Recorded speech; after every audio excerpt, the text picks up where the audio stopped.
আসসালামু আলাইকুম। সবাইকে মামুনা রশিদ ইউটিউব চ্যানেলের পক্ষ থেকে স্বাগতম। প্রিয় চাকরি প্রত্যাশীরা, 19তম শিক্ষক নিবন্ধন পরীক্ষার অগ্রিম প্রস্তুতির জন্য সাধারণ জ্ঞানের পাঠ বাংলাদেশ বিষয়াবলী থেকে বাছাই ও কমন উপযোগী সেরা 98টি প্রশ্নের উত্তর ব্যাখ্যাসহ এই ভিডিওতে উপস্থাপন করা হয়েছে। এই পাঠ থেকে প্রতি বছর সকল পর্যায়ের শিক্ষক নিবন্ধন পরীক্ষার প্রিলিতে প্রশ্ন আসে।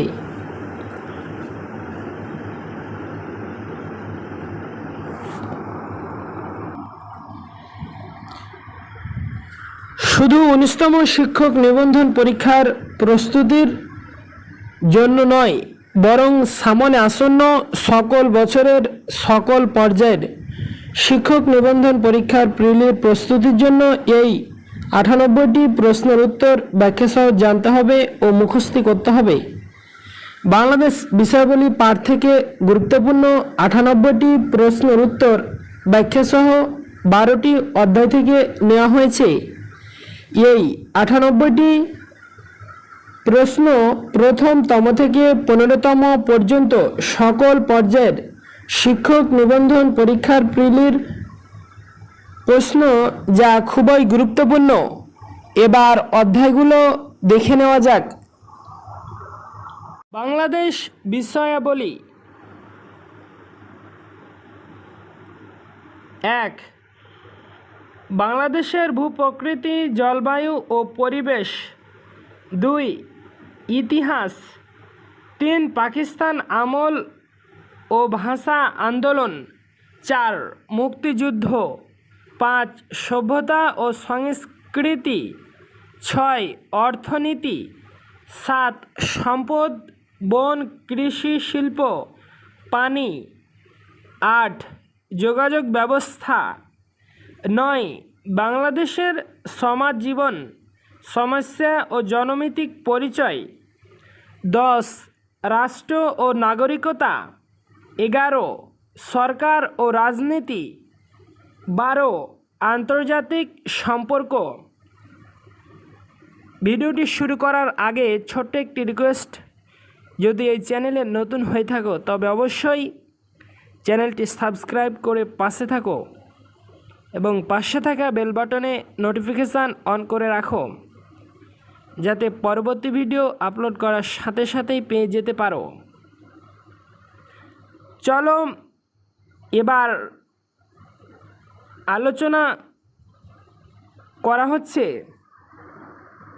প্রথম অধ্যায়, বাংলাদেশের ভূপ্রকৃতি, জলবায়ু ও পরিবেশ। 1. বাংলাদেশের বার্ষিক গড় বৃষ্টিপাত কত? 203 সেন্টিমিটার। 2. কোনো দেশের ভারসাম্য রক্ষার জন্য সেই দেশের কত ভাগ বনভূমি থাকা প্রয়োজন? 25%। ব্যাখ্যা: কোনো দেশের ভারসাম্য রক্ষার জন্য সেই দেশের 25% বনভূমি থাকা প্রয়োজন। বাংলাদেশের বনভূমি মোট স্থলভাগের 17.08%। 3. বাংলাদেশের একমাত্র প্রবাল দ্বীপের নাম কি? Saint Martin. ব্যাখ্যা: বাংলাদেশের একমাত্র পাহাড়ি দ্বীপের নাম মহেশখালী। একমাত্র প্রবাল দ্বীপের নাম সেন্ট মার্টিন। দক্ষিণ তালপট্টি দ্বীপের মালিকানা লাভ করেছে ভারত। বাংলাদেশের বৃহত্তম দ্বীপ ভোলা। 4. প্রাচীন চন্দ্রদ্বীপের বর্তমান নাম কি? বরিশাল। ব্যাখ্যা: সুপ্রাচীন কালে বর্তমান বৃহত্তর বরিশাল অঞ্চল চন্দ্রদ্বীপ নামে পরিচিত ছিল। ইতিহাসবিদদের মতে প্রাকৃতিক কারণে এ অঞ্চলের চন্দ্রকলার মতো হ্রাস বৃদ্ধি ঘটত বলে অথবা চাঁদের আকৃতি ছিল বলে নাম হয় চন্দ্রদ্বীপ। স্থানীয় কিংবদন্তি অনুসারে চন্দ্রদ্বীপের কায়স্থ বসু বংশীয় জমিদারগণের দনুজ মর্দন দেব চন্দ্রশেখর চক্রবর্তীর কৃপায় রাজ্য লাভ করে এবং ব্রাহ্মণের নামে স্থানের নামকরণ করেন চন্দ্রদ্বীপ। ঐতিহাসিক মতে রাজা চন্দ্র বর্মার নামানুসারে নামকরণ করা হয় চন্দ্রদ্বীপ। 5. পরিবেশের উপর বিশেষ অবদানের স্বীকৃতিস্বরূপ ম্যাগসেসে পুরস্কার 2012 প্রাপ্ত হন সৈয়দা রেজওয়ানা হাসান। ব্যাখ্যা: অধ্যাপক আবদুল্লাহ আবু সাইদ হলেন বিশ্ব সাহিত্য কেন্দ্রের প্রতিষ্ঠাতা। ডাক্তার আইনুন নিশাতের বিশেষ পরিচিতি হল তিনি একজন আন্তর্জাতিক পানি বিশেষজ্ঞ। সৈয়দা রেজওয়ানা হাসান বেলা। 6. বাংলাদেশের রাজনৈতিক সমুদ্র সীমা কত? 12 নটিক্যাল মাইল। ব্যাখ্যা: বাংলাদেশের রাজনৈতিক সমুদ্র সীমা 12 নটিক্যাল মাইল পর্যন্ত। 1 নটিক্যাল মাইল সমান 1.852 কিলোমিটার। বাংলাদেশের অর্থনৈতিক সমুদ্র সীমা হল 200 নটিক্যাল মাইল এবং মিয়ানমার ও ভারতের সাথে সমুদ্রসীমা নিষ্পত্তির ফলে বাংলাদেশের বর্তমান মোট সমুদ্র অঞ্চল হল 1,18,813 বর্গ কিলোমিটার। 7. সাগরকন্যা কোন জেলার ভৌগোলিক নাম? পটুয়াখালী। ব্যাখ্যা: ভোলা হল দেশের একমাত্র দ্বীপ জেলা। পূর্ব নাম শাহবাজপুর। কক্সবাজারে পৃথিবীর দীর্ঘতম সমুদ্র সৈকত যা 120 কিলোমিটার অবস্থিত। পটুয়াখালীর ভৌগোলিক নাম হল সাগরকন্যা। মূলত কুয়াকাটার কারণে এর নাম এরকম হয়েছে। কুয়াকাটা সমুদ্র সৈকতের দৈর্ঘ্য 18 কিলোমিটার। 8. বাংলাদেশের সাথে মিয়ানমারের সীমানায় নদীর নাম কি? নাফ নদী। ব্যাখ্যা: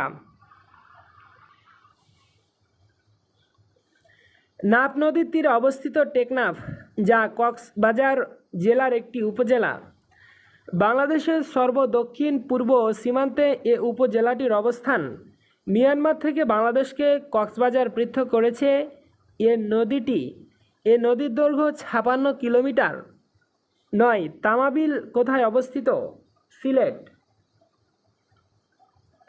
10. বাংলাদেশের সর্ব উত্তরের উপজেলা কোনটি? তেঁতুলিয়া। ব্যাখ্যা: বাংলাদেশের 64টি জেলার মধ্যে সর্ব উত্তরের জেলা পঞ্চগড় ও উপজেলা তেঁতুলিয়া, সর্ব দক্ষিণের জেলা কক্সবাজার ও উপজেলা টেকনাফ, সর্বপূর্বের জেলা বান্দরবান ও উপজেলা থানচি এবং সর্বপশ্চিমের জেলা চাঁপাই নবাবগঞ্জ ও উপজেলা শিবগঞ্জ।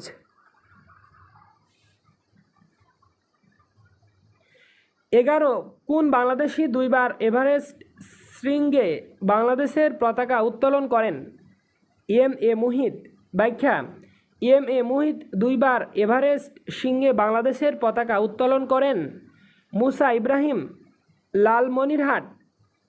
23 মে 2010 প্রথম বাংলাদেশি এভারেস্ট বিজয়ী নিশাত মজুমদার। লক্ষ্মীপুর। 19 মে 2012 এভারেস্ট বিজয়ী প্রথম বাংলাদেশি নারী, দ্বিতীয় নারী ও চতুর্থ বাংলাদেশি হিসাবে ওয়াসফিয়া নাজরিন ফেনী 26 মে 2012 এভারেস্ট জয় করেন। 12. সমুদ্রসীমা নিয়ে মিয়ানমারের সাথে বিরোধ নিষ্পত্তির ফলে আমরা পেয়েছি 1,00,000 বর্গ কিলোমিটার এর বেশি জলসীমা। ব্যাখ্যা: জার্মানির হামবুর্গে অবস্থিত সমুদ্র আইন বিষয়ক আন্তর্জাতিক আদালত ITLOS দ্বিপাক্ষিক আলোচনার মাধ্যমে বিরোধ নিষ্পত্তি না হয় বাংলাদেশ 14 ডিসেম্বর 2009 মিয়ানমারের বিরুদ্ধে মামলা করে। বাংলাদেশ বনাম মিয়ানমারের সমুদ্রসীমা মামলার সভাপতি ছিলেন Jose Luis Jesus, Cape Verde. Bangladesh Myanmar সমুদ্র সীমা মামলার রায় হয় 14 মার্চ 2012। সমুদ্র সীমা নিয়ে মিয়ানমারের সাথে বিরোধ নিষ্পত্তির ফলে আমরা পেয়েছি 1,00,000 11,631 বর্গ কিলোমিটার জলসীমা। 13 বাংলাদেশের বৃহত্তম দ্বীপ কোনটি? ভোলা। ব্যাখ্যা: বাংলাদেশের বৃহত্তম দ্বীপ ভোলা। এটি বাংলাদেশের একমাত্র দ্বীপ জেলা। ভোলা দ্বীপের আয়তন 3,403 বর্গ কিলোমিটার। ভোলার ঐতিহাসিক ও দর্শনীয় স্থান শাহবাজপুর গ্যাস উত্তোলন কেন্দ্র, মনপুরা দ্বীপ ইত্যাদি। 14 তিতাস উপজেলা কোন জেলায় অবস্থিত? কুমিল্লা। ব্যাখ্যা: কুমিল্লা জেলার একটি উপজেলা হলো তিতাস। কুমিল্লা জেলার মোট 17টি উপজেলা আছে। অন্য উপজেলাগুলো হলো কুমিল্লা সদর, কুমিল্লা সদর দক্ষিণ, হোমনা, মেঘনা, লাকসাম, মুরাদনগর, দেবিদ্বার, বরুড়া, দাউদকান্দি, বুড়িচং, 14 গ্রাম, লাঙ্গলকোট, চান্দিনা, ব্রাহ্মণপাড়া, মোহগঞ্জ ও লালমাই। 15 সাম্প্রতিক এভারেস্ট বিজয় প্রথম বাংলাদেশি মুসা ইব্রাহিম কোন জেলার অধিবাসী? লালমনিরহাট। তবে বর্তমানে পরীক্ষাতে যেটা আসবে সে অনুসারে দিতে হবে। 16 ঢাকা বিভাগে কয়টি জেলা আছে? এখানে উত্তরটা উল্লেখ নেই। নোট: 14 সেপ্টেম্বর 2015 দেশের 8 অর্থাৎ 8ম বিভাগ হিসাবে ময়মনসিংহ প্রতিষ্ঠিত হলে ময়মনসিংহ, নেত্রকোনা, শেরপুর ও জামালপুর জেলা ময়মনসিংহ বিভাগের অন্তর্ভুক্ত হয়। তাই ঢাকা বিভাগের জেলা সংখ্যা বর্তমানে 13টি। 17 হিমছড়ি কোন শহরের উপকণ্ঠে অবস্থিত? কক্সবাজার। 18 বাংলাদেশের সবচেয়ে উত্তরের অবস্থিত স্থান কোনটি? বাংলাবান্ধা। অধ্যায় 2 বাংলার ইতিহাস। 1 বঙ্গভঙ্গ রদ হয় কোন সালে? 1911 সালে। ব্যাখ্যা: কার্জন বঙ্গভঙ্গর ঘোষণা করেন 16 অক্টোবর 1905 সালে। বঙ্গভঙ্গ রদ করা হয় 12 ডিসেম্বর 1911 সালে।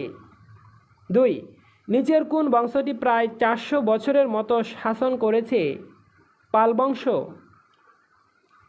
ব্যাখ্যা: পাল বংশের প্রতিষ্ঠাতা গোপাল পাল বংশের রাজাগণ বাংলায় প্রায় 400 বছর রাজত্ব করেন। পাল রাজারা বৌদ্ধ ধর্মাবলম্বী ছিলেন। 3 বাংলাদেশের প্রাচীনতম নগরকেন্দ্র কোনটি? মহাস্থানগড়। ব্যাখ্যা: বাংলার উল্লেখযোগ্য প্রাচীন জনপদগুলো হলো পুণ্ড, গৌড়, বঙ্গ, হরিকেল, সমতট প্রভৃতি।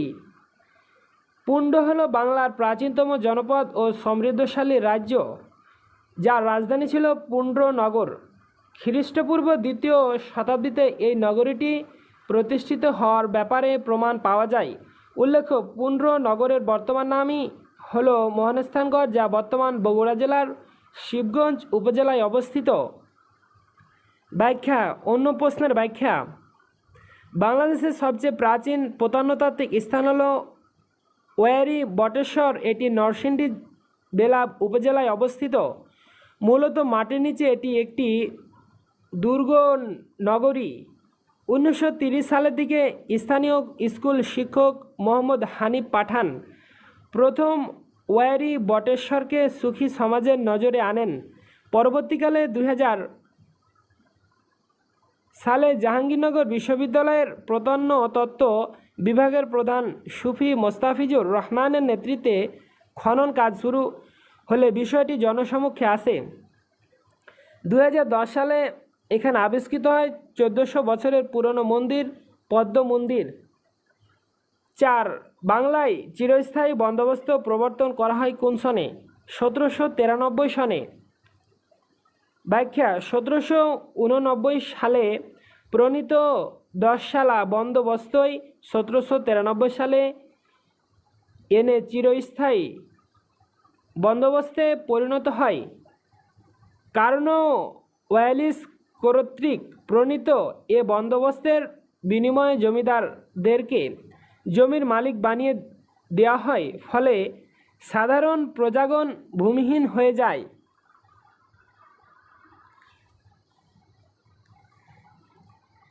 5 সতীদাহ প্রথা কত সালে বিলুপ্ত হয়? 1829 সালে। ব্যাখ্যা: সতীদাহ প্রথা ছিল তৎকালীন হিন্দু সমাজে একটি ভয়াবহ কুসংস্কার, যার ফলে বিধবাদের বেঁচে থাকার অধিকার ছিল না। স্বামীর মৃত্যুর সাথে সাথে স্ত্রীদেরও মৃত্যুবরণ করতে হতো। সমাজ সংস্কারক রাজা রামমোহন রায়ের প্রত্যক্ষ সহযোগিতায় বেন্টিং কর্তৃক 1829 সালে 4 ডিসেম্বর আইন করে সতীদাহ প্রথা রহিত করার মাধ্যমে হিন্দু সমাজে বিধবাদের মৌলিক ও সামাজিক অধিকার প্রতিষ্ঠিত হয়। 6. ওয়ারী বটেশ্বর কোথায় অবস্থিত? নরসিংদী। 7. এশিয়াটিক সোসাইটির প্রতিষ্ঠাতাকে? Sir William Jones. ব্যাখ্যা: এশিয়াটিক সোসাইটি 1784 সালে কলকাতায় প্রতিষ্ঠিত হয়। এশিয়াটিক সোসাইটির প্রতিষ্ঠাতা sir William Jones. Sir William Jones তৎকালীন সুপ্রিম কোর্টের কনিষ্ঠ বিচারক ছিলেন। এটি একটি আন্তর্জাতিক অরাজনৈতিক ও স্বেচ্ছাসেবী সংগঠন। বাংলাদেশে এশিয়াটিক সোসাইটি কর্তৃক প্রকাশিত বিশ্ব কোষটির নাম বাংলাপিডিয়া। 8. ঢাকায় বাংলাদেশের রাজধানী স্থাপনের সময় মোগল সুবেদার কে ছিলেন? ইসলাম খান। ব্যাখ্যা: মোগল সম্রাট জাহাঙ্গীর ক্ষমতা গ্রহণ করে শেখ শাহ আলাউদ্দিন চিশতি ওরফে ইসলাম খানকে বাংলার সুবেদার নিযুক্ত করেন। ইসলাম খান 1610 সালে রাজমহল থেকে স্থানান্তরিত করে ঢাকায় বাংলার রাজধানী স্থাপন করেন এবং সম্রাট জাহাঙ্গীরের নামানুসারে ঢাকার নামকরণ করেন জাহাঙ্গীরনগর। ইসলাম খানের মৃত্যুর পর 1613 সালে তার কনিষ্ঠ ভাই কাসিম খান এবং 1617 সালে তার স্থলে ইব্রাহিম খান ফতেহজঙ্গ বাংলার সুবেদার নিযুক্ত হন। পরবর্তীতে 1628 সালে সম্রাট শাহজাহানের সিংহাসনে আরোহণের পর 1639 সালে যখন পুত্র সুজা বাংলার সুবেদার নিযুক্ত হন, তখন তিনি ঢাকা থেকে রাজধানী আবার রাজমহলে তৎকালীন আকবরনগর স্থানান্তরিত করেন। 9. ইউরোপীয় বণিকদের মধ্যে সর্বপ্রথম বাংলায় এসেছিল কারা? পর্তুগিজরা। ব্যাখ্যা: 15 শতকের শেষভাগে পর্তুগিজ নাবিক ভাস্কো দা গামা আফ্রিকার পশ্চিম উপকূলে ঘুরে পূর্ব দিকে বরাবর সমুদ্র পথে ভারতবর্ষে আসার পথ আবিষ্কার করেন। 1514 খ্রিস্টাব্দে পর্তুগিজ বণিকগণ উড়িষ্যার অন্তর্গত পিপলি নামক স্থানে সর্বপ্রথম বাণিজ্য কুঠি স্থাপন করেন। 1517 খ্রিস্টাব্দে জোডি সিলভেরা নামক জৈন পর্তুগিজ সমর অধিনায়ক এক নৌবহর নিয়ে চট্টগ্রামে আসেন ও বাণিজ্য কুঠি স্থাপনের চেষ্টায় ব্যর্থ হন। পরবর্তীতে নুনো দা কুনহা নামক জৈন পর্তুগিজ শাসনকর্তা বাংলায় বাণিজ্য কুঠি স্থাপনের চেষ্টা চালিয়ে যান। 1536 খ্রিস্টাব্দে বাংলার সুলতান মাহমুদ শাহ শেরশাহের বিরুদ্ধে পর্তুগিজদের সাহায্যের আশায় চট্টগ্রাম ও সপ্তগ্রামে হুগলি বাণিজ্য কুঠি নির্মাণের অনুমতি দেন। এভাবে বাংলায় পর্তুগিজদের প্রতিষ্ঠা হয়। 10. ঢাকা কখন সর্বপ্রথম বাংলার রাজধানী করা হয়েছিল? 1610 সালে। ব্যাখ্যা: ঢাকা 1610 সালে সর্বপ্রথম বাংলার রাজধানী হয়েছিল। সুবেদার ইসলাম খান এ সময় রাজমহল থেকে ঢাকায় রাজধানী স্থাপন করেন। 11. বাংলা সনের প্রবর্তক কে? সম্রাট আকবর। এই তথ্যগুলো গুরুত্বপূর্ণ। সমগ্র বাঙালি জনগোষ্ঠী বিভক্ত দুই ভাগে: প্রাক আর্য বা অনার্য নরগোষ্ঠী ও আর্য নরগোষ্ঠী। আর্যপূর্ব জনগোষ্ঠী মূলত বিভক্ত 4 ভাগে: নেটিক্টো, অস্ট্রিক, দ্রাবিড় ও ভোটচিনীয়। আর্যদের আগমনের পূর্বে এদেশে বসবাস ছিল অনার্যদের। বাঙালি জাতির প্রধান অংশে গড়ে উঠেছে অস্ট্রিক জাতি থেকে। বাঙালি জাতি গড়ে উঠেছে অস্ট্রিক, দ্রাবিড় ও আর্য জাতির সংমিশ্রণে। আর্যদের আদিনিবাস ইউরাল পর্বতের দক্ষিণে কিরগিজ তৃণভূমি অঞ্চলে। আর্যদের ধর্মগ্রন্থের নাম বেদ। বাংলার আদিম অধিবাসী হল অনার্য ভাষী শবর, পুলিন্দ, হারিডম, চন্দ্রাল প্রভৃতি সম্প্রদায়। বাঙালির জনজীবন গড়ে উঠেছে অন্তত 1500 বছরের অনুশীলন, গ্রহণ, বর্জন ও রূপান্তরের মাধ্যমে। আর্যগণ প্রথম উপমহাদেশে আগমন করে আনুমানিক খ্রিস্টপূর্ব 1400। তৃতীয় অধ্যায় পাকিস্তান আমল ও ভাষা আন্দোলন। 21শে ফেব্রুয়ারিকে আন্তর্জাতিক মাতৃভাষা দিবস হিসাবে জাতিসংঘের কোন অঙ্গ সংগঠন স্বীকৃতি প্রদান করে? ইউনেস্কো। ব্যাখ্যা: ইউনেস্কো 1999 সালের 17 নভেম্বর 21শে ফেব্রুয়ারিকে আন্তর্জাতিক মাতৃভাষা দিবস ঘোষণা করে। এটি ছিল ইউনেস্কো 30তম সাধারণ অধিবেশন। প্রথম আন্তর্জাতিক মাতৃভাষা দিবস পালিত হয় 2000 সালে 188টি দেশে। 2. বাংলা একাডেমি প্রতিষ্ঠিত হয় কত সালে? 1955 সালে। ব্যাখ্যা: বাংলা একাডেমি প্রতিষ্ঠিত হয় 1955 সালের 3 ডিসেম্বর এবং 1960 সাল থেকে বাংলা একাডেমি পুরস্কার প্রবর্তিত হয়। 1952 সালে এশিয়াটিক সোসাইটি প্রতিষ্ঠিত হয়। 3. কেন্দ্রীয় শহীদ মিনারের স্থপতিকে? হামিদুর রহমান। ব্যাখ্যা: কেন্দ্রীয় শহীদ মিনারের স্থপতি হামিদুর রহমান। স্বোপার্জিত স্বাধীনতার স্থপতি শামীম শিকদার। শাহবাজ বাংলাদেশ এর স্থপতি নিতুন কুন্ডু। 4. পূর্ব পাকিস্তান জাতীয় পরিষদে আসন সংখ্যা ছিল 169টি।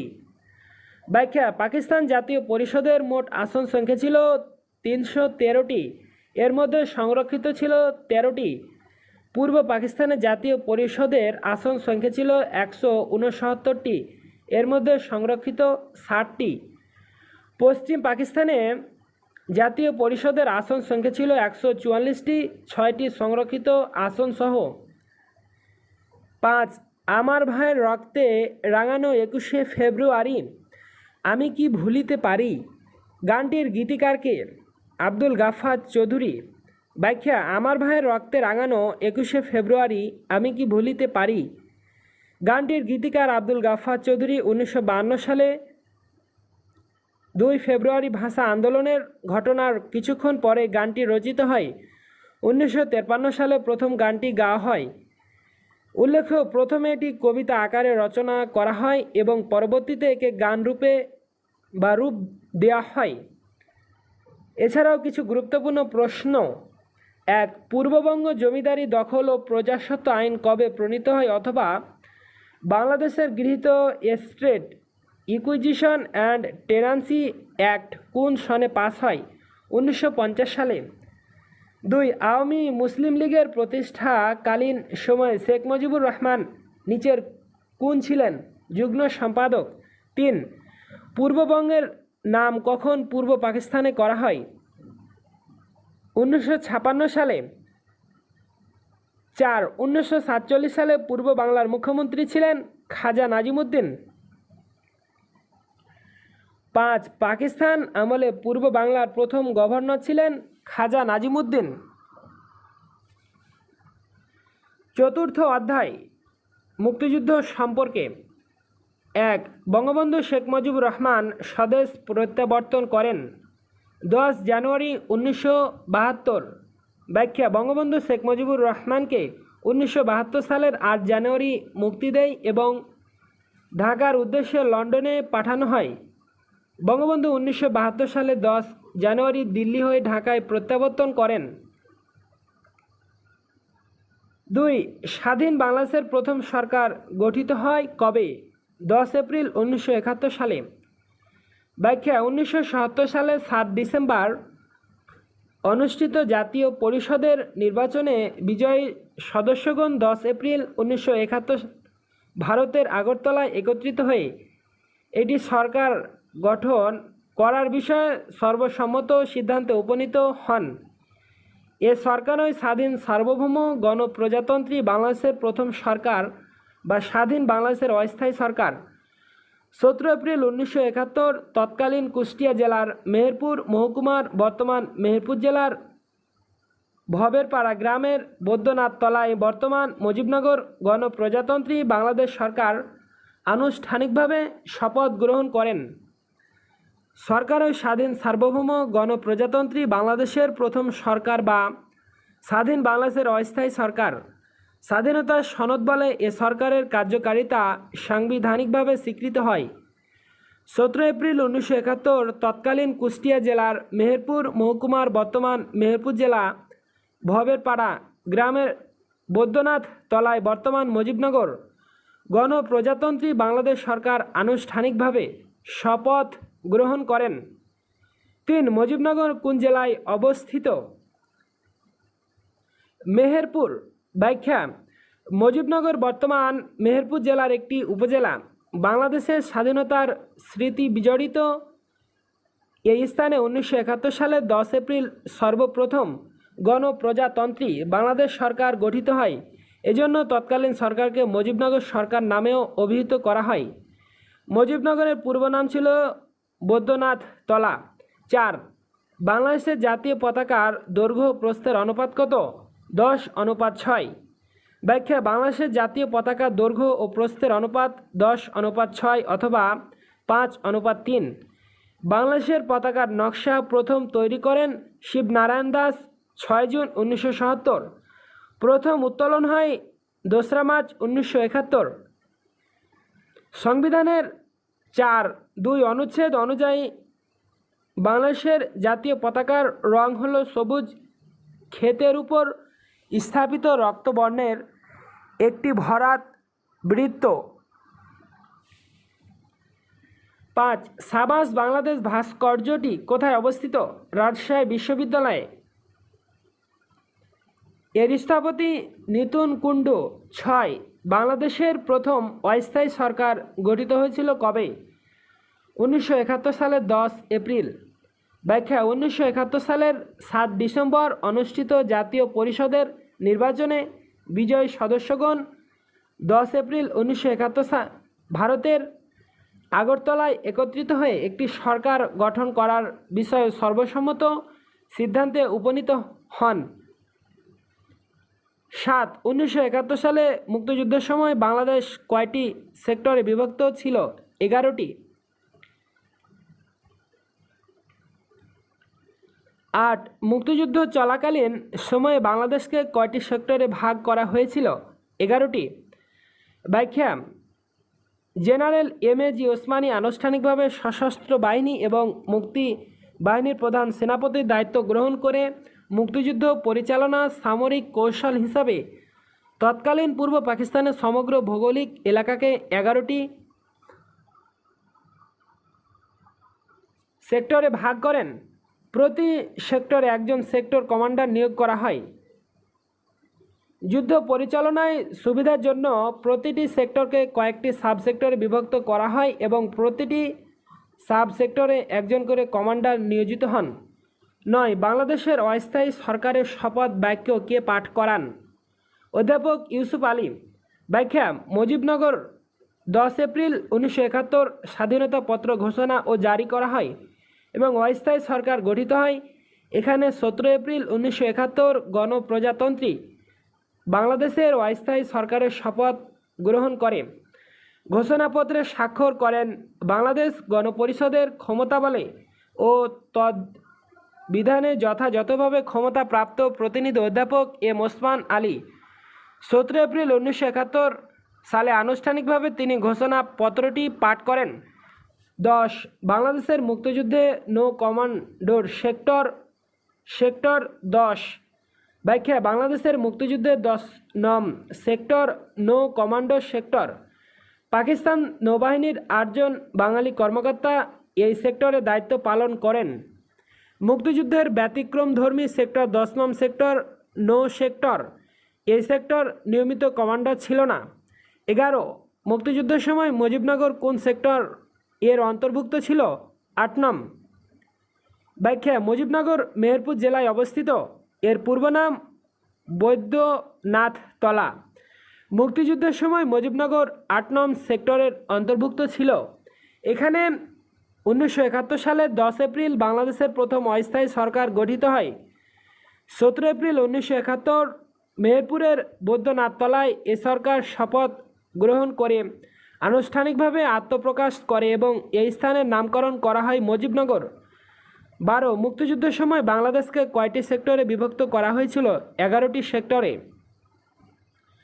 ব্যাখ্যা: মুক্তিযুদ্ধের সময় পরিচালনার সুবিধার্থে বাংলাদেশকে 11টি সেক্টরে বিভক্ত করা হয়। জেনারেল এমজি ওসমানী মুক্তিবাহিনীর প্রধান সেনাপতি হিসাবে এ সময় নিয়োগ দেওয়া হয়। পঞ্চম অধ্যায় সভ্যতা ও সংস্কৃতি। 1. মাটির ময়না ছবি নির্মাণ করেন কে? তারেক মাহমুদ। ব্যাখ্যা: মাটির ময়না ছবি নির্মাণ করেন তারেক মাহমুদ। বাংলাদেশ 2002 সালে মাটির ময়না চলচ্চিত্র দিয়ে প্রথম অস্কারে প্রতিযোগিতায় অংশগ্রহণ করে। 2. বাংলা নববর্ষ পহেলা বৈশাখ চালু করেছিলেন কে? মোগল সম্রাট আকবর। ব্যাখ্যা: বাংলা বর্ষপঞ্জি তৈরির পরিকল্পনা করেন ডাক্তার মোহাম্মদ শহীদুল্লাহ। 1556 সালে 10 অথবা 11 মার্চ মোগল সম্রাট গোলাম আকবর বাংলা সন প্রবর্তন করেন। বাংলা নববর্ষ পহেলা বৈশাখ চালু করেন সম্রাট গোলাম আকবর। বাংলাদেশের প্রথম জাদুঘর কোনটি? বরেন্দ্র গবেষণা জাদুঘর। ব্যাখ্যা: ভাটিয়ালি ময়মনসিংহ ও সিলেট অঞ্চলের গান। চটকা ও ভাওয়াইয়া রংপুর অঞ্চলের গান। গম্ভীরা চাঁপাইনবাবগঞ্জ অঞ্চলে গান। এটা হলো অন্য প্রশ্নের ব্যাখ্যা। 4. এশিয়ার নোবেল খ্যাত ম্যাগসাসায়ের 2012 সালে বাংলাদেশ থেকে পুরস্কৃত হন সৈয়দা রিজওয়ানা হাসান। তবে বর্তমানে যেটা পড়বে সেটা মুখস্থ করতে হবে। 5. সাবাস বাংলাদেশ ভাস্কর্যটির শিল্পীকে? নিতুন কুণ্ডু। ব্যাখ্যা: রাজশাহী বিশ্ববিদ্যালয়ে 1992 সালে স্থাপিত হয় সাবাস বাংলাদেশ ভাস্কর্যটি। এর স্থপতি হলেন নিতুন কুণ্ডু। ব্যাখ্যা: এটা আগের প্রশ্নের অর্থাৎ 3 নম্বর প্রশ্নের ব্যাখ্যা।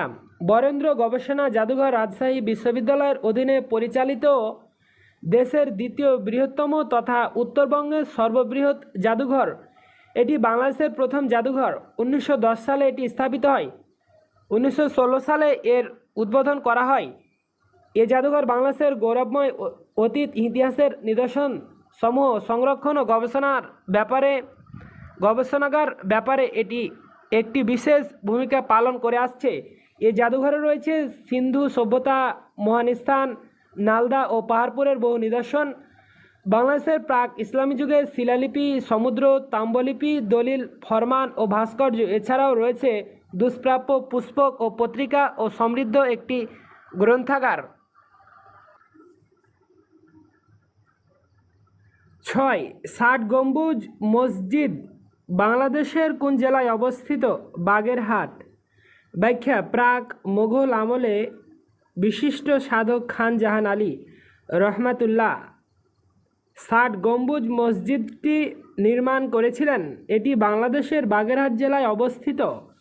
ষাট গম্বুজ বলা হলেও এটি মূলত 81 গম্বুজ বিশিষ্ট। অন্যদিকে পীর খানজাহান আলী রহমাতুল্লাহ আলাই জামে মসজিদ যশোরের অভয়নগরে অবস্থিত। রাজশাহীতে আছে বাঘা মসজিদ। 7. গম্ভীরা বাংলাদেশের কোন অঞ্চলের গান? চাঁপাইনবাবগঞ্জ। 8. মুক্তির গান চলচ্চিত্রটি কে পরিচালনা করেছেন? তারেক মাহমুদ। ব্যাখ্যা: মুক্তির গান ও মুক্তির কথা চলচ্চিত্র দুটি পরিচালনা করেছেন তারেক মাহমুদ ও ক্যাথরিন মাহমুদ। লিবারেশন ফাইটার্স ও গ্রক সাগর রক্তের বিনিময়ে, এখানে এক সাগর রক্তের বিনিময়ে মুক্তিযুদ্ধভিত্তিক প্রমাণচিত্র বা প্রামাণ্যচিত্র পরিচালনা করেন আলমগীর কবির।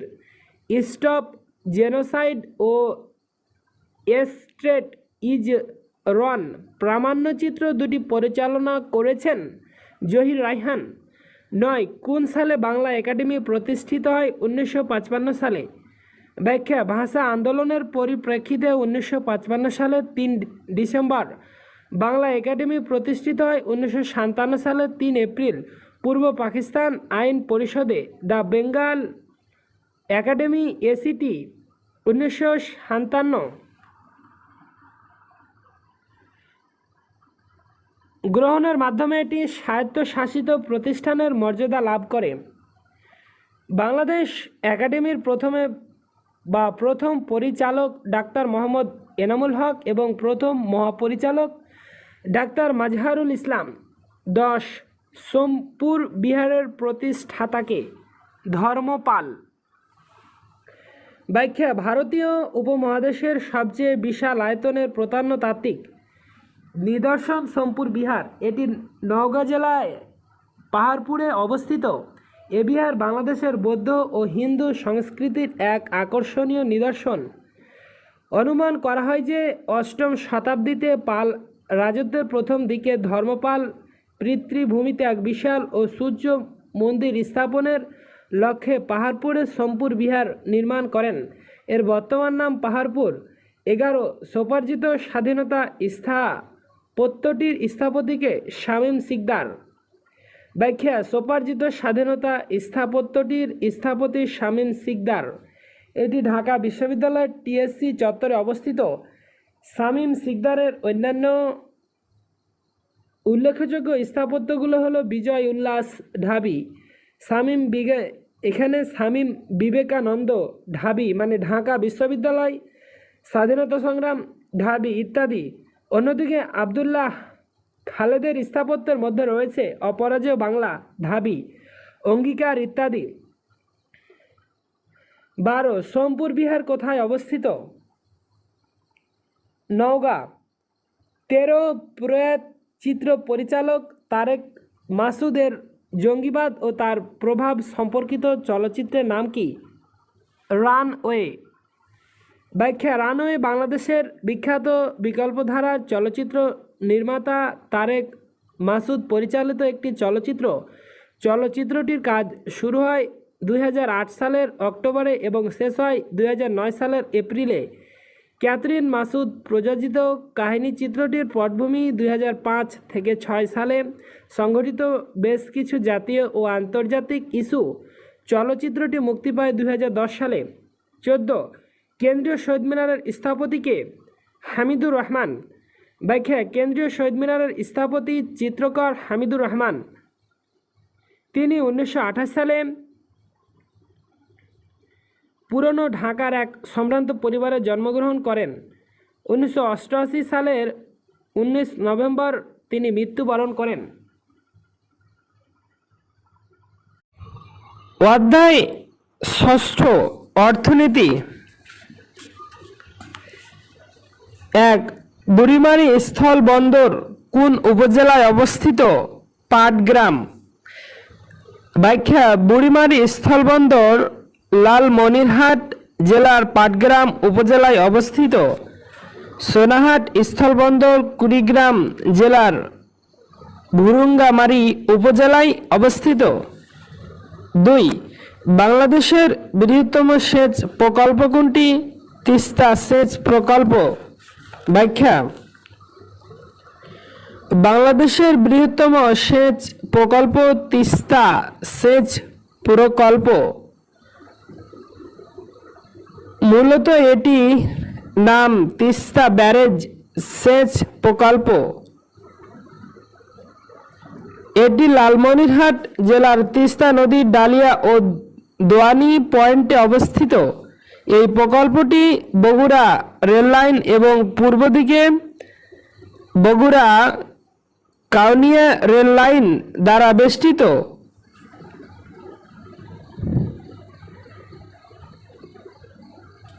7,50,000 হেক্টর ভূমি এলাকা প্রকল্পটির আওতাধীনে হলেও 5,40,000 হেক্টর ভূমিতে সেচ প্রদান করা হয়।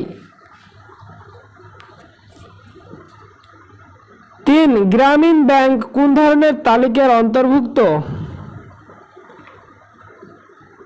এখানে উত্তর দেওয়া নেই। নোট: গ্রামীণ ব্যাংক একটি তফসিল বহির্ভূত ব্যাংক।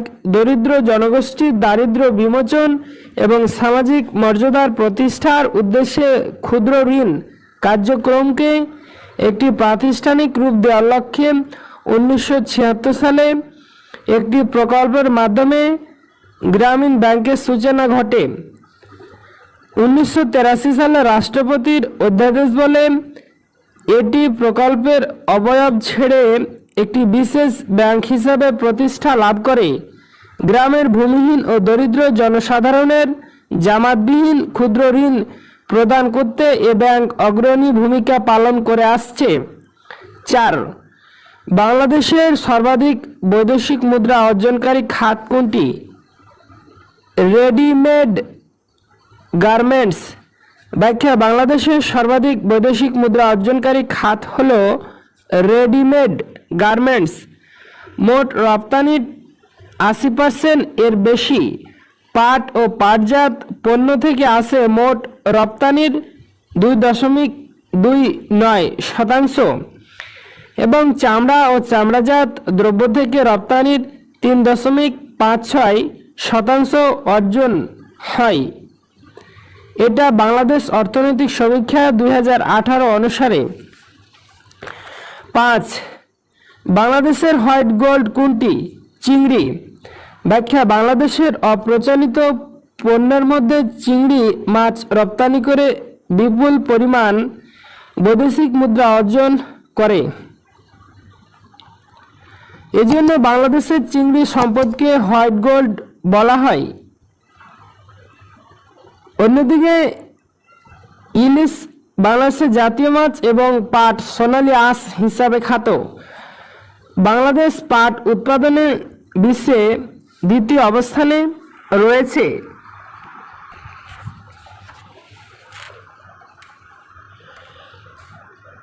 অধ্যায় 7 সম্পদ, বন, কৃষি, শিল্প, পানি সম্পর্কিত।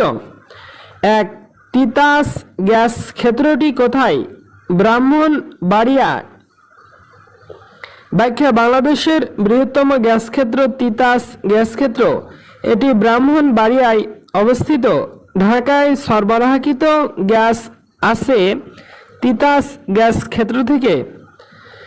2. বাংলাদেশের কোন বনাঞ্চলকে ওয়ার্ল্ড হেরিটেজ সাইট ঘোষণা করা হয়েছে? সুন্দরবন। ব্যাখ্যা: বাংলাদেশে ওয়ার্ল্ড হেরিটেজ সাইট রয়েছে 3টি। বাগেরহাটের 60 গম্বুজ মসজিদ, নওগাঁর পাহাড়পুর বৌদ্ধবিহার ও খুলনা অঞ্চলের সুন্দরবন হল বিশ্ব ঐতিহ্যের অংশ। 1997 সালের 6 ডিসেম্বর ইউনেস্কো সুন্দরবনের 1,49,500 হেক্টর বা 1,395 বর্গ কিলোমিটার এলাকাকে ওয়ার্ল্ড হেরিটেজ সাইট বা বিশ্ব ঐতিহ্যের নিদর্শন হিসাবে ঘোষণা করে। উল্লেখ্য, এটি ইউনেস্কো ঘোষিত 798তম বিশ্ব ঐতিহ্য এলাকা। 3. বাংলাদেশের কোন অঞ্চলে বরেন্দ্র ভূমি আছে? রাজশাহী। ব্যাখ্যা: প্রায় 7,777 বর্গ কিলোমিটার এলাকা জুড়ে বরেন্দ্র ভূমি বিস্তৃত। এটি বঙ্গ অববাহিকার বৃহত্তম প্লাইস্টোসিন ভূপ্রাকৃতিক একক, যা পূর্বে করতোয়া নদী, পশ্চিমে মহানন্দা এবং দক্ষিণে গঙ্গা নদীর উপর পাড় দ্বারা সীমাবদ্ধ। জেলা হিসাবে রাজশাহী ছাড়াও বৃহত্তর দিনাজপুর, রংপুর, পাবনা ও বগুড়া জেলা জুড়ে এই বরেন্দ্রভূমি বিস্তৃত। বাংলাদেশের অন্যান্য এলাকার তুলনায় এ অঞ্চলের গড় উচ্চতা একটু বেশি। 5. দুঃখিত 4. বাংলাদেশের মোট আয়তনের কত ভাগ বনভূমি আছে? 17 ভাগ। ব্যাখ্যা: পরিবেশ বিশেষজ্ঞদের মত অনুসারে যে কোনো দেশের ভারসাম্য রক্ষার জন্য মোট ভূমির 25% বনভূমি থাকা আবশ্যক। বর্তমান বাংলাদেশে বনভূমির পরিমাণ সরকারি হিসাব অনুযায়ী 17.62% প্রায়। 5. বাংলাদেশের বিদ্যুৎ শক্তির প্রধান উৎস কি? প্রাকৃতিক গ্যাস। ব্যাখ্যা: বাংলাদেশে বিদ্যুৎ শক্তির প্রধান উৎস প্রাকৃতিক গ্যাস। অর্থনৈতিক সমীক্ষা 2018 মতে জ্বালানি ভিত্তিক বিদ্যুৎ উৎপাদন গ্যাস ভিত্তিক 64.56%, পানিভিত্তিক 1.96%, কয়লাভিত্তিক 1.99%, তেলভিত্তিক 23.50% ও আমদানি হয় 7.98%। 6. বাংলাদেশের কৃষি দিবস পহেলা অগ্রহায়ণ। ব্যাখ্যা: বাংলাদেশের কৃষি দিবস পহেলা অগ্রহায়ণ কৃষি সমৃদ্ধ এ স্লোগানকে ধারণ করে 2008 সালের 15 নভেম্বর বাংলা 1 অগ্রহায়ণ 1415 প্রথম জাতীয় কৃষি দিবস পালন করা হয়। সেই থেকে প্রতি বছর কৃষি দিবস পালিত হয়ে আসছে। অধ্যায় 8 যোগাযোগ ব্যবস্থা। 1. বাংলাদেশ রেলওয়ের সর্ববৃহৎ কারখানা কোথায়? সৈয়দপুর। ব্যাখ্যা: বাংলাদেশ রেলওয়ের সর্ববৃহৎ কারখানা নীলফামারী জেলার সৈয়দপুরে অবস্থিত। পাকশীতে বাংলাদেশের সর্ববৃহৎ রেল সেতু হার্ডিঞ্জ ব্রিজ রয়েছে। ব্রাহ্মণবাড়িয়ার আখাউড়ায় রয়েছে একটি রেলওয়ে জংশন। উল্লেখ্য, বাংলাদেশের সবচেয়ে বড় রেল স্টেশনের নাম হলো কমলাপুর রেল স্টেশন। 2. 2010 সালে বাংলাদেশ বিমান ঢাকা থেকে প্রথম হজ ফ্লাইট কবে থেকে যাত্রা শুরু করে? 8 তারিখ 10 মাস 2010। ব্যাখ্যা: 2015 সালে বাংলাদেশ বিমান ঢাকা থেকে প্রথম হজ ফ্লাইট 16 আগস্ট থেকে যাত্রা শুরু করে।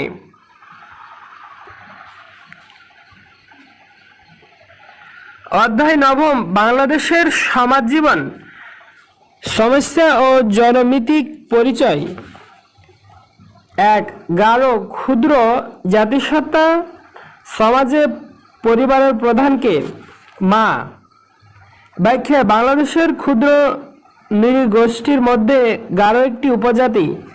এই উপজাতিরা বাংলাদেশের ময়মনসিংহ, জামালপুর, শেরপুর, নেত্রকোনা, টাঙ্গাইল, সিলেট, সুনামগঞ্জ, হবিগঞ্জ ও মৌলভীবাজারে বাস করে।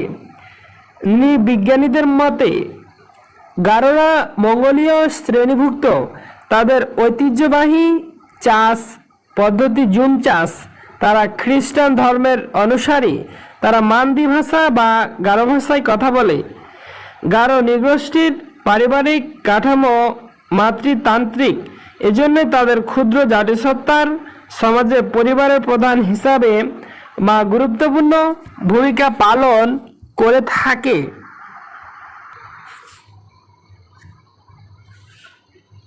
অধ্যায় 10 রাষ্ট্র ও নাগরিকতা। 1. বাংলাদেশ সংবিধানের মূলনীতি কয়টি? অথবা বাংলাদেশের রাষ্ট্রীয় মূলনীতি কয়টি? 4টি। ব্যাখ্যা: জাতীয়তাবাদ, গণতন্ত্র, সমাজতন্ত্র ও ধর্ম নিরপেক্ষতা বাংলাদেশ সংবিধানের 4টি মূলনীতি। 2. বাংলাদেশের সংবিধানে মোট অনুচ্ছেদ আছে 153টি। ব্যাখ্যা: বাংলাদেশ সংবিধানের 11টি ভাগ ও 153টি অনুচ্ছেদ রয়েছে। সংসদ সদস্যদের 2/3 ভোটের মাধ্যমে সংবিধান সংশোধন সম্ভব। বাংলাদেশ সংবিধানে এখন পর্যন্ত 17টি সংশোধনী আনা হয়েছে। 3. জাতীয় সংসদ ভবনের স্থপতিকে? Luis ICANN. ব্যাখ্যা: জাতীয় সংসদ ভবনের স্থপতি হলেন লুই আইক্যান। যুক্তরাষ্ট্রের সিয়ার্স টাওয়ারের স্থপতি হলেন এফ আর খান। নভেরা আহমদের কীর্তি হল মা ও শিশু ভাস্কর্য। অধ্যায় 11 সরকার ও রাজনীতি। 1. মহামান্য রাষ্ট্রপতি মোহাম্মদ আব্দুল হামিদ বাংলাদেশের কততম রাষ্ট্রপতি? 20তম। ব্যাখ্যা: বঙ্গবন্ধু শেখ মুজিবুর রহমান বাংলাদেশের প্রথম রাষ্ট্রপতি এবং মোহাম্মদ আব্দুল হামিদ বাংলাদেশের 20তম রাষ্ট্রপতি। 2. বাংলাদেশের জাতীয় পতাকার রূপকার কে? কামরুল হাসান। ব্যাখ্যা: বাংলাদেশের জাতীয় পতাকার অর্থাৎ মানচিত্রবিহীন রূপকার প্রখ্যাত চিত্রশিল্পী কামরুল হাসান। জাতীয় পতাকার প্রথম নকশা করেছিলেন শিবনারায়ণ দাস। 3. বাংলাদেশের সংবিধানে 2011 সাল পর্যন্ত কতবার সংশোধন হয়েছে? 15 বার। ব্যাখ্যা: বাংলাদেশের সংবিধান 2011 সাল পর্যন্ত 15 বার সংশোধন হয়েছে। 2011 সালের 25 জুন পঞ্চদশ সংশোধনী জাতীয় সংসদে বিল আকারে উপস্থাপিত হয়। 30 জুন 2011 জাতীয় সংসদে প্রথম কণ্ঠ ভোটে এবং পরে 2 দফা বিভক্তি ভোটে পাস হয়। 3 জুলাই 2011 রাষ্ট্রপতি মোহাম্মদ জিল্লুর রহমান এতে সম্মতি প্রদান করেন। এই সংশোধনীর মাধ্যমে নির্দলীয় তত্ত্বাবধায়ক সরকার ব্যবস্থা বাতিল হয়ে যায়। উল্লেখ্য 4. পিলখানায় বিডিআর বিদ্রোহ সংঘটিত হয় কবে? 25 ফেব্রুয়ারি 2009। ব্যাখ্যা: বাংলাদেশ রাইফেলস বিডিআর এর বর্তমান নাম border guard Bangladesh. Border guard Bangladesh 23 January 2011 যাত্রা শুরু করে। ঢাকার পিলখানায় মর্মান্তিক বিডিআর বিদ্রোহ সংঘটিত হয়। 25 থেকে 26 ফেব্রুয়ারি 2009। বর্ডার গার্ড বাংলাদেশ আইনে বিদ্রোহের সর্বোচ্চ শাস্তি মৃত্যুদণ্ড। 5. স্বাধীন বাংলাদেশের প্রথম রাষ্ট্রপতি কে ছিলেন? বঙ্গবন্ধু শেখ মুজিবুর রহমান। ব্যাখ্যা: সৈয়দ নজরুল ইসলাম ছিলেন মুজিবনগর সরকারের অস্থায়ী রাষ্ট্রপতি। 1971 সালের 10 এপ্রিল বঙ্গবন্ধু শেখ মুজিবুর রহমানকে তার অবর্তমানে রাষ্ট্রপতি এবং সশস্ত্র বাহিনী ও মুক্তিযুদ্ধের সর্বাধিনায়ক করে সরকার গঠন করা হয়। বিচারপতি আবু সাইদ চৌধুরী 12 জানুয়ারি 1972 থেকে 24 ডিসেম্বর 1973 পর্যন্ত বাংলাদেশের রাষ্ট্রপতি ছিলেন। বিচারপতি শাহাবুদ্দিন আহমদ 6 ডিসেম্বর 1990 থেকে 9 সেপ্টেম্বর 1991 পর্যন্ত ভারপ্রাপ্ত রাষ্ট্রপতি এবং 9 অক্টোবর 1996 থেকে 14 নভেম্বর 2001 সালের বাংলাদেশের রাষ্ট্রপতি ছিলেন। 6. বাংলাদেশের জাতীয় সংসদের অধিবেশন আহ্বান করেন কে? রাষ্ট্রপতি। ব্যাখ্যা: সংবিধানের 72(1) অনুচ্ছেদ অনুসারে রাষ্ট্রপতি সংসদ আহ্বান ও স্থগিত ও ভঙ্গ করেন। এমনকি তিনি সংসদ আহ্বানকালে প্রথম বৈঠকের সময় ও স্থান নির্ধারণ করেন। 7. জাতীয় স্মৃতিসৌধের স্থপতিকে? সৈয়দ মাইনুল হোসেন। ব্যাখ্যা: জাতীয় স্মৃতিসৌধের স্থপতি সৈয়দ মাইনুল হোসেন। 7টি মিনারসহ এই স্তম্ভটির উচ্চতা 150 ফুট। বঙ্গবন্ধু শেখ মুজিবুর রহমান এর ভিত্তি প্রস্তর স্থাপন করেন এবং 1982 সালের 16 ডিসেম্বর তৎকালীন রাষ্ট্রপতি লেজে হোসাইন মোহাম্মদ এরশাদ এর উদ্বোধন করেন। 8. প্রথম মহিলা জাতীয় অধ্যাপকের নাম কি? ডাক্তার সুফিয়া কামাল। ব্যাখ্যা: ডাক্তার সুফিয়া আহমেদ বাংলাদেশের প্রথম নারী জাতীয় অধ্যাপক। 1932 সালের 20 নভেম্বর ঢাকায় তিনি জন্মগ্রহণ করেন। ভাষা আন্দোলনে তিনি গুরুত্বপূর্ণ ভূমিকা পালন করেন। তিনি অধ্যাপনার পাশাপাশি নারী জাগরণ ও সমাজ সেবায় অবদান রাখেন।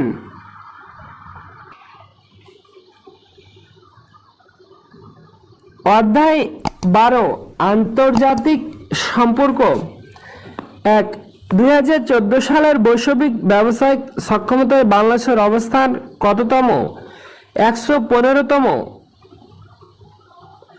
নোট: বৈশ্বিক প্রতিযোগিতা সক্ষমতা প্রতিবেদন 2018 অনুযায়ী বাংলাদেশের অবস্থান 103তম। 2. বাংলাদেশ জাতিসংঘের কততম সদস্য? 136তম। ব্যাখ্যা: বাংলাদেশ 1971 সালের 16 ডিসেম্বর স্বাধীনতা লাভ করে। সর্বপ্রথম বাংলাদেশকে স্বাধীন দেশ হিসাবে স্বীকৃতি দেয় ভুটান 1971 সালের 6 ডিসেম্বর। তারপর প্রথম সংস্থা হিসাবে কমনওয়েলথ বাংলাদেশকে স্বীকৃতি প্রদান করে 1972 সালের 18 এপ্রিল। 1972 সালের 17 অক্টোবর বাংলাদেশ জাতিসংঘের স্থায়ী পর্যবেক্ষকের মর্যাদা লাভ করে।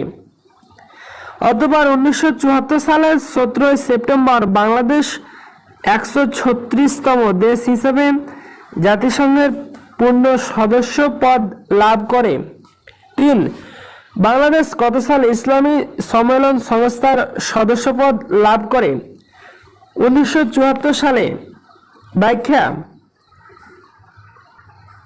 কমনওয়েলথ, IMF, ILO, ইউনেস্কো সহ নানা গুরুত্বপূর্ণ সংস্থার সদস্যপদ বাংলাদেশ লাভ করে 1972 সালে। 1973 সালে বাংলাদেশ সদস্যপদ লাভ করে NAM, রেড ক্রিসেন্ট, ADB সহ উল্লেখযোগ্য সংস্থার। ইসলামী সম্মেলন সংস্থার সদস্যপদ লাভ করে 1974 সালের ফেব্রুয়ারি মাসে। এছাড়া 21 সালে জাতিসংঘ ও IDB সদস্য লাভ করে। 4. 21শে ফেব্রুয়ারিকে আন্তর্জাতিক মাতৃভাষা দিবস হিসাবে প্রথম স্বীকৃতি প্রদানকারী সংস্থা কোনটি? ইউনেস্কো। ব্যাখ্যা: শহীদ ও আন্তর্জাতিক মাতৃভাষা দিবস পালিত হয় 21শে ফেব্রুয়ারি। 21শে ফেব্রুয়ারিকে আন্তর্জাতিক মাতৃভাষা দিবস হিসাবে প্রথম স্বীকৃতি প্রদানকারী সংস্থা ইউনেস্কো। 17 নভেম্বর 1999 সালে সংস্থাটি এ ঘোষণা করে। ইউনেস্কো 30তম নির্বাহী পরিষদের 157তম অধিবেশনে সাধারণ অধিবেশনে 21 ফেব্রুয়ারিকে আন্তর্জাতিক মাতৃভাষা দিবস হিসাবে স্বীকৃতি দেয়। 5. বাংলাদেশকে স্বীকৃতি দানকারী দ্বিতীয় দেশ কোনটি? প্রশ্নে নেই। ভুটান বাংলাদেশকে প্রথম দেশ হিসাবে স্বীকৃতি দেয় 6 ডিসেম্বর 1971। একই দিনে ভারত বাংলাদেশকে দ্বিতীয় দেশ হিসাবে স্বীকৃতি দেয়। এছাড়া আরব ভূখণ্ডের মধ্যে প্রথম ইরাক 8 জুলাই 1972 এবং প্রথম মুসলিম দেশ হিসাবে সেনেগাল 1 ফেব্রুয়ারি 1972 বাংলাদেশকে স্বীকৃতি প্রদান করে। 6. কোন ক্ষেত্রে সাফল্য অর্জন করায় বাংলাদেশ 2010 সালে জাতিসংঘ পুরস্কার লাভ করে? শিশু মৃত্যু হ্রাস। ব্যাখ্যা: শিশু মৃত্যু হ্রাসের ক্ষেত্রে সাফল্য অর্জন করায় বাংলাদেশ 2010 সালে জাতিসংঘ পুরস্কার লাভ করে। সহস্রাব্দ উন্নয়ন লক্ষ্যমাত্রা বা MDG বাস্তবায়নে অসাধারণ সাফল্যের স্বীকৃতিস্বরূপ বাংলাদেশের পাশাপাশি আরও 5টি দেশকে জাতিসংঘ পদক প্রদান করা হয়। 2000 সালের জাতিসংঘ সাধারণ পরিষদের এক অধিবেশনে 8টি বিষয়কে নিয়ে যে MDG নির্ধারণ করা হয় তার 10 বছর পর 19 সেপ্টেম্বর 2010 নিউ ইয়র্কের ম্যানহাটনের ওয়াডর্ফ অস্টোরিয়া হোটেলের গ্র্যান্ড রুমে দেওয়া হয় এ পুরস্কার। 7. সার্কভুক্ত কোন দেশটির দূতাবাস বাংলাদেশে নেই? প্রশ্নে উল্লেখ নেই। ব্যাখ্যা: সার্কভুক্ত সকল দেশের দূতাবাস বাংলাদেশে আছে। 1 এপ্রিল 2008 থেকে বাংলাদেশে মালদ্বীপের দূতাবাস চালু করা হলেও পরবর্তীতে 31 মার্চ 2014 তা বন্ধ করে দেওয়া হয়। 1 জানুয়ারি 2015 ঢাকায় মালদ্বীপের হাইকমিশন পুনরায় চালু হয়। উল্লেখ্য, মালদ্বীপের সাথে বাংলাদেশের কূটনৈতিক সম্পর্ক স্থাপিত হয় 22 সেপ্টেম্বর 78। 8 বাংলাদেশের সাথে একমাত্র বন্দি বিনিময় চুক্তি আছে কোন দেশের? উত্তর এখানে উল্লেখ নেই। নোট: বাংলাদেশের সাথে প্রথম দেশ হিসাবে থাইল্যান্ডের বন্দি বিনিময় চুক্তি হয় 9 জুলাই 1998। ট্রেটি রিলেটিং টু এক্সট্রাডিশন নামে চুক্তিটি স্বাক্ষরিত হয় ভারতের সাথেও 28 জানুয়ারি 2013 এ বহিঃসমর্পণ চুক্তি স্বাক্ষরিত হয়। 9 কোন বিদেশি রাষ্ট্র বাংলাকে অন্যতম রাষ্ট্রভাষার মর্যাদা দিয়েছে? Sierra Leone. ব্যাখ্যা: বাংলাকে অন্যতম রাষ্ট্রভাষা হিসেবে মর্যাদা দিয়েছে সিয়েরা লিওন। এর মূলে রয়েছে জাতিসংঘ শান্তিরক্ষা মিশনে সিয়েরা লিওনে বাংলাদেশি শান্তিরক্ষীদের অন্যান্য অবদান। এই পর্যন্ত। আল্লাহ হাফেজ বলে শেষ করছি। আসসালামু আলাইকুম।